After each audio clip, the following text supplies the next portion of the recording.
While we're on the topic of whether the police will just take your word about things, he lied to the police a whole lot.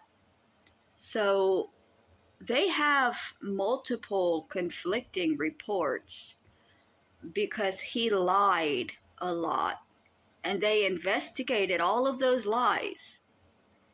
The difference is the things that I told them when they investigated, they found. The things that he told them when they investigated, they didn't find because he was lying, but they still had to investigate it. For instance, I told them that Roberta's body was buried behind the house on Myrtle Street. I drew them a picture of the stuff that he had put on top of the grave to show them exactly where it was.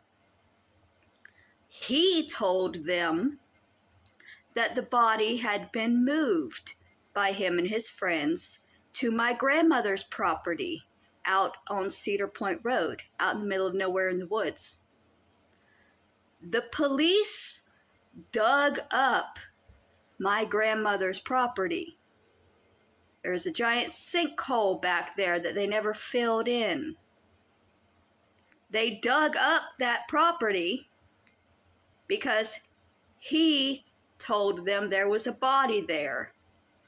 There wasn't. So for all of you who think that you can just lie to the police and put somebody in jail, they will investigate what you're saying. It's not as easy as being the first person to get to the police.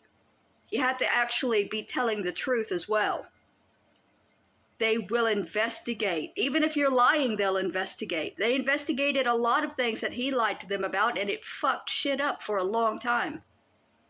Once the story became more clear about who was lying and who was telling the truth, it became a lot easier to understand what was happening. Because for a long time he was lying, and they were listening.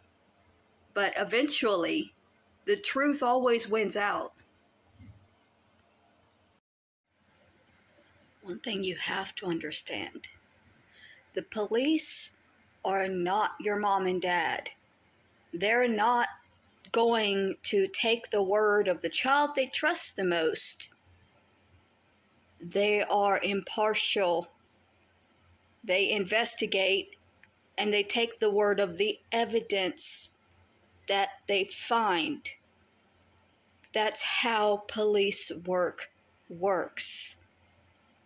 It's my story against his, but the evidence sticks to my story.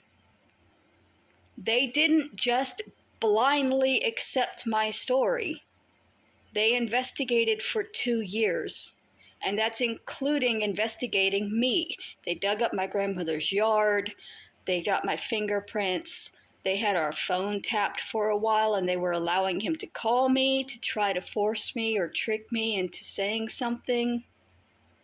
There was a full investigation, and part of it was into me. And they didn't find anything that would put me in jail. But they did their jobs. The only reason people think that they didn't is because my abusive family is angry at me for writing a book about their abuse. And these cyberbullying channels are helping my abusive family to silence me with slander and defamation.